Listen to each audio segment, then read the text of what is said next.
ஏட்டி புஷ்பா, இன்னைக்கு உங்க வீட்ல என்ன சமையல்? அது ஒண்ணும் இல்லக்கா, முருங்கைக்காய் சாம்பாரும் செத்தோல உருளைக்கிழங்கு கலந்துச்சு. அதை பொரியல் மாதிரி செஞ்சாச்சு. நானும் இன்னைக்கு கருவாட்டு குழம்பு நல்லா முருங்கைக்காய் எல்லாம் போட்டு செய்யணும்னு தான் நினைச்சேன். எனக்கு முருங்கைக்காயே கிடைக்கல. சரி என்னன்னு கடையில போய் வாங்க, எவ வீட்லயாவது 2 அக்கலான்னு பார்த்தேன். அதுவும் எதுவும் கண்ணுக்கு தென்படல. தென்பட்ட 2 எனக்கு எட்டல. சரிப்போ அப்படின்னு சும்மா மாங்காய் கிடந்துச்சு, அதை 2 நல்லா கீறி போட்டு அதிலே கருவாட்டு குழம்பு நல்லா மணக்க மணக்க வச்சாச்சு. அட நானும் வாங்கலக்கா, பங்கஜா அந்த வழியா நேற்று நடந்து போயிட்டு இருந்தா. அப்பா அவ கையில 2 முருங்கைக்காயை பார்த்தேன். அப்பா பேச்சு கொடுக்கும் பட்சத்துல இந்தாங்கக்கா வேணும்னா வச்சுக்கிடுங்கன்னா, நான் வேண்டாம் வேண்டான்னே, வீட்டில் இருக்குக்கா வேணும்னா வச்சுக்கிடுங்கன்னு கொடுத்தா. சரி கொடுத்துட்டாளேன்னு சொல்லி அதை வெட்டி போட்டு சாம்பாரை வச்சாச்சு. சரி சரிடி, உன் மருமக என்ன செய்யா? அவளுக்கு என்னக்கா, ராணி மாதிரி கிடக்கா. நான் தான் வயசான காலத்துல எல்லாம் பாடு பார்க்க வேண்டியிருக்கு. அவ வீட்டுல என்னதான் சொல்லி பிள்ளைய வளர்த்தாவளோ தெரியலப்பா. என் கதை மாதிரி தானே உன் கதையும். பிறகு எப்படி இருக்கும்? இவ்வளவு 2 பேரும் ஒரே ஊர்க்காரி, சின்ன வயசுல இருந்து பிறண்டாமா, ஒரே பள்ளிக்கூடம் ஒரே காலேஜ்னு படிச்சிருக்காவே. ஒருத்தி நல்லா இருந்து ஒருத்தி ஒரு மாதிரி இருந்தா கூட ஒருத்தி இன்னொருத்தியே திருத்துவா. 2 ஒரே குட்டையில ஊர்னா மட்டதானே. அதை சொல்லுக்கா, ஒண்ணுக்கு ஒண்ணு சளைச்சதில்ல. நம்ம 2 பேர்த்துக்கும் கிடைச்ச மருமவ சோம்பேறிலையும் சோம்பேறி, படு சோம்பேறியா தான் இருக்காவ. இப்படிப்பட்ட சோம்பேறி கழுதையில தானே நம்ம வீட்டு பசங்களுக்கு பிடிச்சிருக்கு. என்னத்த செய்ய, காட்டுனா அவளைதான் கட்டுவேன்னு கூட்டிட்டு வந்தானுவ, அனுபவிக்கானுவ. அவனுங்க அனுபவிக்கிறது மட்டும் இல்லாம நம்மளும் சேர்ந்து கடந்து அனுபவிக்கும். அதுவும் சரிதாக்கா. ஏக்கா மங்கம்மா அக்கா, என்ன டெரர் பாத்தியா? ஆமாண்டி புஷ்பா, அவ மருமவளவெல்லாம் எள்ளுனா என்னையா தான் நிப்பாளுவ. ஏக்கா அவ்வளவு நிக்கிற அளவுலோ இல்லையோ, இந்த அக்கா அப்படி ஆக்கி வச்சிருக்கு. ஆரம்பத்துல இருந்தே இந்த அக்கா நல்லா டெரருங்கிற மாதிரியே காணிச்சிருச்சு. இப்ப வரைக்கும் இது சொல்லுக்காவியே எதிர்த்து பேசுனது கிடையாது. அப்படியே போய்கிட்டு இருக்கு. ஆமா ஆமா, மங்கம்மாக்கா நல்ல ராஜ்யம் தான் பண்றா. ஆமா பாஞ்சாலி அக்கா, நமக்கும் 2 மகன் இருந்திருந்து வையா, நம்மளும் அழகா ஒரே வீட்டுல அக்கா தங்கச்சியை கட்டிட்டு வந்திருக்கலாம். ஒருத்திக்கு ஒருத்தி என்னத்தை செய்யணும் சண்டை போடாம குடும்பத்தை ஒத்துனாப்புல கொண்டு போயிருப்பாவ. ஏன் மங்கம்மா நீ வேற, நம்ம 2 பையன் வச்சிருந்தாலும் 2 பையனும் இப்படி லவ் பண்ணிட்டு தான் வந்திருப்பான். இந்த காலத்து பிள்ளைகள் அப்படி இருக்கு. என்னத்தை செய்ய, நம்ம வளர்த்ததுதான் சரியில்லையா இல்ல அதுவே வளர்ந்ததுதான் சரியில்லையோ, ஆக மொத்தத்துல நம்ம பேச்ச ஒன்னும் கேட்க மாட்டேக்கு. அந்த காலத்துல எல்லாம் நம்ம அப்பா அம்மா யார கை நீட்டினாவளோ, பிடிச்சிருக்கோ பிடிக்கலையோ, நமக்கு வந்த மாப்பிள்ள கருப்போ வெள்ளையோ, நெட்டையோ குட்டையோ, ஒல்லியோ குண்டோ, வாயை முடிக்கிட்டு கழுத்து நீட்டணும். ஆனா இப்ப இருக்க பிள்ளை எல்லாம் அப்படியா? எங்களுக்கு என்ன நல்லது கெட்டதுன்னு நாங்களே பாத்துக்கிடுவோம்னு சொல்லுதுவேன். நம்ம பேச்செல்லாம் ஒரு துளி கூட எடுபட மாட்டேக்கு. அதுவும் சரிதான். ஆமா ஆமாக்கா, இதுல வேற மை லைப்பு மை ரூல்ஸ்னு வேற பேசிக்கிறாவ. என்னதான் ரூல்ஸோ போக்கா. அதான் பாருட்டி, என்ன வேணாலும் நீங்க சொல்லுங்க கேட்கும். ஆனா கல்யாணத்துக்கு பொண்ணு நாங்க தான் பாப்போம்னு தானுவேன். ஏக்கா ஆளுக்கு நம்ம 2 பேருமே ஒவ்வொரு பையன் ஒவ்வொரு பிள்ளை வச்சிருக்கோம். நம்ம பிள்ளைகள் 2ம் நம்ம சொன்னவனை கட்டிட்டு நல்லா தான் இருக்கு. ஆனா பையனுவன் ஒன்னும் கேட்க மாட்டேன்ட்டானுவேன். என்னத்தை செய்ய, நம்மளையும் கொஞ்சம் சொல்லணும். பிள்ளை அடுத்த வீட்டுக்கு போறவதானேன்னு சொல்லி வளர்த்து, மகன் தான் நம்ம கூட கடைசி வரைக்கும் இருப்பான், மகன் தான் கஞ்சி ஊத்துவான்னு நல்லா தடவி தடவி வளர்த்தா கடைசியில அது நமக்கே இப்படி திரும்பி நிக்குது. சின்ன வயசுல 2ஐயும் ஒண்ணு போல பார்த்து என்ன தப்பு செஞ்சாலும் அடி வெளுத்திருக்கணும். நான்லாம் என் மகனை என்ன தப்பு செஞ்சாலும் ஒண்ணுமே சொல்ல மாட்டேன். ஆனா என் மகளை அப்படி ஏசுவேன். இன்னைக்கு பாரு, அதுதான் என் பேச்சை கேட்குது. காலம் கடந்த பிறகு யோசிச்சு என்னத்தக்கா செய்ய. விடுங்க விடுங்க. அதுவும் சரிதான். எம்மா வெயில் எப்படி அடிக்கி பாத்தியாடி? இன்னைக்கு கூட பரவாயில்ல, 2 மரம் செத்தவள காத்துக்கு ஆடவாது செய்யுது. நேத்துலாம் ஒரு இலை ஆடலையே, சூரியன் போட்டு பொல பொலன்னு தான் பொழக்கு. அதுக்கு நம்ம மேல என்ன கோவமோ என்ன இதோ போ. வீட்டுக்குள்ள இருக்கையே முடியலக்கா. என் மருமக ஏசி வாங்கி கொடுங்கன்னு வீட்டுல ஒரே சண்டை. ஏசி என்ன 5-10 ரூபாயாக்கா விக்குது? ஆரம்பத்திலேயே 40,000 ரூபாய் சொல்லுதானுவ. எங்க போவக்கா 40,000க்கு? ஆத்தாடி ஆத்தா, 40,000 சொல்றானுவலா? எங்க வீட்டுல ஒருத்தி அதெல்லாம் விலை கம்மி தான், 1000 ரூபா தான் சொல்லிக்கிட்டு கிடக்கா. எந்த காலத்துல இருக்கிய 1000 ரூபாய்க்கு எவன் தாரான்? என் மகன் விசாரிச்சுட்டு வந்து சொன்னானேக்கா. சரியா போச்சு, 1000 ரூபான்னா தான் நான் வாங்க விடுவேன்னு என் வீட்டு கழுதை என்கிட்ட போய் சொல்லி வாங்கலாம்னு நினைச்சிருக்கா. என்ன ஏமாத்தலான்னு எப்படி திட்டம் போட்டிருக்கா பாருட்டி. ஏங்கா அவதான் உங்களை ஏமாத்துறானா? உங்க மகனுக்குமா விலை தெரியாம இருக்கும்? விலை தெரியாம எப்படி இருக்கும்? எல்லாம் தெரிஞ்சிருக்கும். 2ம் கூட்டு களவாணிவ தானே, சேர்ந்துதான் திட்டம் தீட்டி இருக்கு. நம்ம சுரேஷாக்கா இப்படி மாறிட்டான். ஆமா பாரு புஷ்பா, தினமும் உங்க அம்மா அப்படி பண்ணாவ இப்படி பண்ணாவன்னு 1க்கு 2 ஏதாவது சொல்லி கொடுத்துருப்பா. அதெல்லாம் கேட்டுட்டு அவனும் ஆடியான். முன்னெல்லாம் என் பேச்சுக்கு மறு பேச்சு பேச மாட்டான். இப்போ அவளுக்கு சப்போர்ட் பண்ணிக்கிட்டு வரைஞ்சுக்கிட்டு தான் வாரான். எங்க வீட்லயும் அதே பொழப்புதான். ஆமாக்கா, உங்க மகன் ஏதோ தனி கொடுத்துன்னு போறான்னு சொல்லிட்டு இருந்தியே, என்னாச்சு? ஆமா ஆமா, தனி கொடுத்துன்னு வந்துட்டா. அவளுக்கு வாச்ச மாமியார் அப்படிலாம் ஒரு 8 மணிக்கு உறங்கி எந்திரிச்சா கூட ஏன் இவ்வளவு நேரம் ஆக்குறேன்னு திட்டிக்கிட்டே இருப்பாளாம். அவ மாப்பிள்ள நைட்டு 9:30க்கு தான் வாராவ. சாப்பிட்டுட்டு பேசி எடுத்து ராத்திரி நேரம் பிந்தி உறங்குவாளோ என்னமோ. அதுக்கு போய் 8 மணிக்கு ஏன் எந்திரிக்கிற, காலையில் 4 மணிக்கே எந்தின்னு சொல்றாளாம். அதான் பார்த்தா இது சரிப்பட்டு வராதுன்னு கிளம்பி தனி கொடுத்துன்னு வந்துட்டா. இப்ப நிம்மதியா இருக்கா.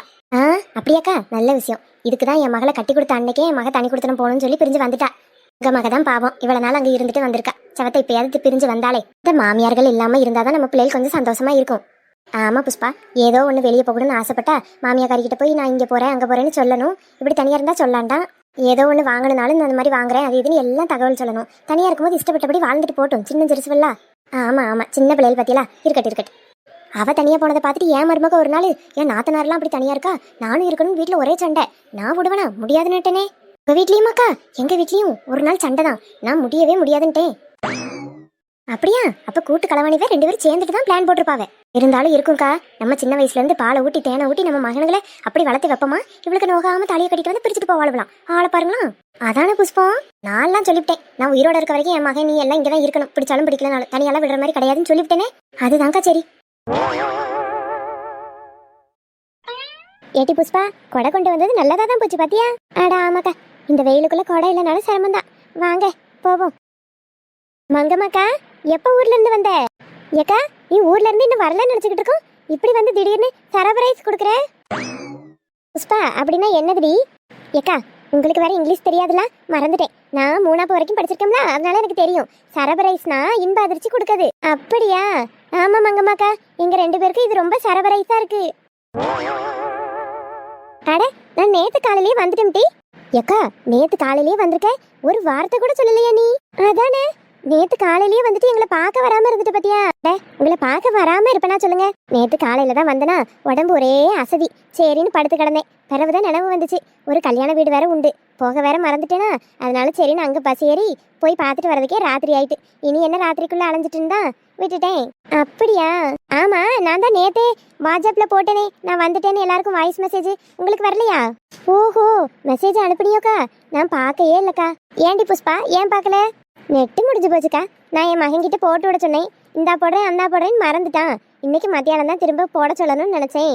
ஏண்டி பாஞ்சாலி, நீயுமா பார்க்கல? நீ பார்த்த மாதிரி எனக்கு ப்ளூ கோடு காட்டுச்சே. ப்ளூ கோடு காட்டினா பார்த்ததா அர்த்தம் தானே எனக்கு சொல்லி கொடுத்தாவே. நான் பார்த்தனா? நான் நேத்துல இருந்து போனே எடுக்கலக்கா. என் பேத்தி ஒரே அழுவ, போனு வேணும் போனு வேணும் போனு வேணும்னு. அவ தான் என்னத்தையோ யூடியூப்பை பார்த்துக்கிட்டே கிடக்கா. ஒருவேளை மெசேஜ் வந்தது அவ தான் எதுவும் பார்த்தாலே என்னமோ, அதனால உங்களுக்கு அப்படி காட்டியிருக்குமா இருக்கும். நான் பார்த்தாதான் ஒன்று புஷ்பா கிட்ட சொல்லியிருப்பேன், இல்லை நாங்கள் 2 பேரும் சேர்ந்தாது வந்து என்னன்னு பார்த்துருப்போமே, நீங்கள் வரலனாலும். அதானே நானும் நினச்சிட்டே இருந்தேன், என்னடா நம்ம வந்துட்டோன்னு சொல்லி ஆளை காங்கலன்னு. நான் உறங்கி முழிச்சது என் மருமக கிட்ட கூட கேட்டேன், வந்தாவளான்னு. இல்லைன்னுட்டா. அப்புறம் தான் எனக்கு கல்யாண வீடு நினைவு வந்து அங்கே போயிட்டேன். சரிக்கா, சரி சரி. ஏட்டி, கொடையை பிடிச்சிட்டு 2 பேரும் எங்கே போறிய? ஒன்றும் இல்லைக்கா, இவ்வளோ நேரம் அங்கே உட்காந்து கதை பேசிட்டு கிடந்தோம். காற்று நல்லா ஜிலு ஜிலுன்னு அடிச்சிச்சு. செத்த நேரத்துக்கு பிறகு காத்தையும் காணோம், ஒன்னையும் காணோம். சரி, வீட்டை பார்த்து போவோன்னு போனோம். பாஞ்சாலி அக்கா கொடை கொண்டு வந்தாவ, அதை பிடிச்சிட்டு அந்த ஆளை நடக்க ஆரம்பிச்சாச்சு. ஏட்டி, ஆற்றுல நல்லா தண்ணி போகுதான், போய் ஆற்றுல குளிப்போமா? நானே சொல்லணும்னு தான் நினைச்சேன், அடிக்கிற வெயிலுக்கு நல்லா குளிச்சாதானே நல்லா இருக்கும். போவோம்க்கா. இப்பவுமே போலாமா, பிறகு எப்பயாவது போலாமாக்கா? இப்போ என்ன வேலை, வாங்க போவோம். உங்களுக்கு என்ன, 2 மருமகளும் தங்கம் போல தாங்குறாவ, அப்படி தாங்கலனாலும் நீங்க விட்டுருவீங்களா? இப்படி மருமக மாற கைக்குள்ள வச்சிருக்கிய, நாங்க தான் அடக்க தெரியாம விட்டுட்டு வீட்டு வேலையெல்லாம் நாங்க செஞ்சுட்டு கிடக்கோம். உங்களுக்கு வேலையா வெட்டியா? எங்களுக்கு அப்படியா? நம்ம வீட்டுக்குள்ள அசிங்கப்படுறது நமக்கு மட்டும் தானே தெரியும். இப்படி ஊருக்குள்ள பெருமையா பேசி வச்சிருக்கேன். நிஜத்துல இதெல்லாம் நடக்கலனாலும் காதால கேட்க நல்லாதான் இருக்கு. ஆமாடி, நல்லா அவ்வளவா கல்யாணம் ஆகி வந்த நாள்ல இருந்தே அடக்கி வச்சுட்டேன். நீங்க அடக்க தெரியாம இப்படி விட்டுட்டிய, இப்ப புலம்பி என்னத்தை செய்ய? சரி வாங்க, இப்பவே போய் குளிப்போம். சரிக்கா, போலாம். போவோம்க்கா. தண்ணியை பார்க்கும்போது நல்லா உளுந்து குளிக்கணும்னு ஆசையா இருக்கு. ஆமா ஆமா, எப்பயோ நீச்சல் கத்து வச்சது, இந்த வயசானாலும் மறக்கல. நல்லா நீச்சல் அடிச்சு என்ஜாய் பண்ணணும் டி. ஆமாக்கா, ஆமா, வாங்க எல்லாம் சேர்ந்து குதிப்போம். ரெடி, 1 2 3.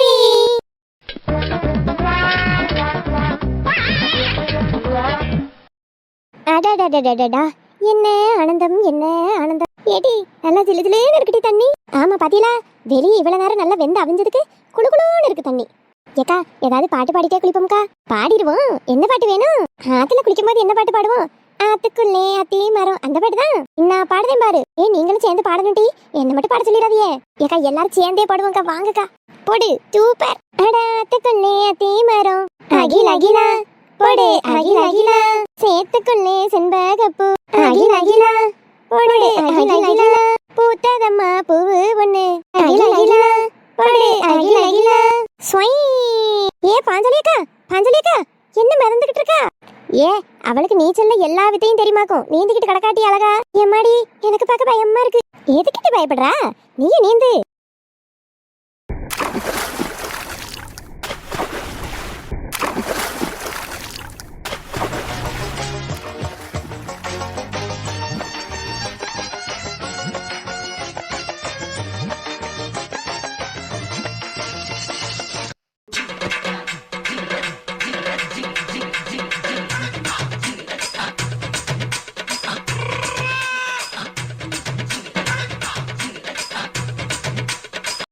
அப்பாடி ஒரு 10 வயசு குறைஞ்ச மாதிரிலாம் இருக்கு. ஆமா, தண்ணிக்குள்ள நம்ம ஆடுற ஆட்டம் அப்படிலாம். ஏக்கா நம்ம இந்த வயசுலயும் அழகா சுறுசுறுப்பா எப்படி நீச்சல் அடிக்கும் நம்ம ஊர் குமரிவு நமக்கு ஈடாகுமா? அதானே, ஏதாவது சின்ன வேலை செஞ்சாலே ஐயோ குறுக்கு பிடிச்சிட்டு, ஐயோ முட்டங்கால் வலிக்கு, ஐயோ தலை வலிக்குங்க பாவ. நம்ம அந்த காலத்துல சாப்பிட்ட சாப்பாடும் செஞ்ச வேலையும் அப்படிக்கா? அது சரிதான் டி. ஏக்கா வீட்டுக்கே போகாம இப்படியே கடந்து ஆடுவோமாக்கா, நல்லா இருக்கலாம். புஷ்பா நல்லாதான் இருக்கும், ஒரு அளவுதான். அளவுக்கு மீறினாலும் அமிர்தமும் நஞ்சு, தண்ணியிலேயே கடந்து ஜன்னி வந்துட போகுது. ஆமா, அடிக்கிற வயலுக்கு ஜன்னி வருது ஜன்னி. ஏன்டி இப்படி சொல்ற? எதையும் நம்மளால முடிவு பண்ண முடியாது. ஏதோ கண்ட கண்ட வைரஸ் எல்லாம் பரவுதான், கொரோனா மாதிரி ஏதோ வருதான். என்னக்கா சொல்றிய? நெசந்தாம் டி. அந்த டிவி போட்டியில ஆனா உன செய்தியில இதை போடுறானுவ. ஏதோ ஒரு ஊர்ல ஒருத்தருக்கு இருக்கான், ஏதோ ஒரு ஊர்ல 2 பேருக்கு இருக்கான். அதெல்லாம் நம்பப்படாதுக்கா. அப்படிலாம் சொன்னாதான் நம்ம மனுஷ மக்கள் ஒழுங்கா குளிச்சு பல்லு விளக்கி சுத்தமா இருப்பாவ. இல்லைன்னா கவட்டி மாதிரி இருப்பாவன்னு சொல்லி அப்பப்போ பயமுடுத்துவானுவ. நம்ம உடம்பு சுகாதாரமா வச்சுக்கிடணும். நல்ல சத்தான ஆகாரமா சாப்பிட்டா நம்மளெல்லாம் ஒரு நோய் அண்டாது. அவ சொல்றதும் சரிதான்க்கா. நம்மள மாதிரி சத்தா சாப்பிடணும். இந்த பீஸாயி பருக்கரு சாணு வச்சு என்னென்னமோ சொல்றாவளே, வாய்க்குள்ள நுழையிறதுக்கே 4 நாள் ஆகும் போல. இதெல்லாம் சாப்பிட்டா பிறகு அப்படித்தான் சொன்னா எவடி கேக்கா? என் பேத்தி மக்கா திங்க மாட்டேக்காவ. நல்லது சொன்னா ஐயோ இதை திங்க முடியல ஆச்சு, அதை திங்க முடியல ஆச்சுங்காவ. இந்த கண்டது கடியதை வாங்கி தந்தா நல்லா திம்பாளுவ. அதுலேயும் நூடுல்ஸ் நூடுல்ஸு அது பார்க்கவே அப்படியே நூல் மாதிரி அப்படியே வரும். அதை போய் தின்னுட்டு கிடக்காவட்டி. ஆமா என் வீட்டு மருமவளும் திம்பா பார்த்துருக்கேன். ஆமா, அது ஏதோ அந்த நூல் மாதிரி நல்லா எண்ணெய் ஊற்றி ஒரு முட்டையை உடச்சி ஊற்றி அந்த சிக்கன் பொரிச்சது கொஞ்சம் போட்டு தாரானுவ. கேட்டால் சிக்கனு நூடுல்ஸான் அதெல்லாம் போட்டு திங்காளுவ. மைதா வள்ளி கொட்டி காளான்னு விற்காவ, அதை திங்காவ. அரை காட்டில் சோறு தந்தா அது சிக்கன் ரைஸ்னு திங்காவ. என்னமோ நல்லதை செஞ்சு தின்னுங்கம்மான்னா தொண்டையில் அடைக்குது. இப்படி கெட்டதுதான் உள்ள போகுது. என்னத்த சொல்ல. சரி நம்ம இப்போ என்ஜாய் பண்ண வந்திருக்கோம். வந்த இடத்துல நமக்கு இந்த பேச்சு எதுக்கு? வாங்க. அதுவும் சரிதான், எல்லாத்தையும் மறந்து ஜாலியாக இருக்கிறதுக்கு தான் நம்மளே தண்ணிக்குள்ள குதிச்சிருக்கோம். இந்த கதையெல்லாம் நமக்கு எதுக்கு?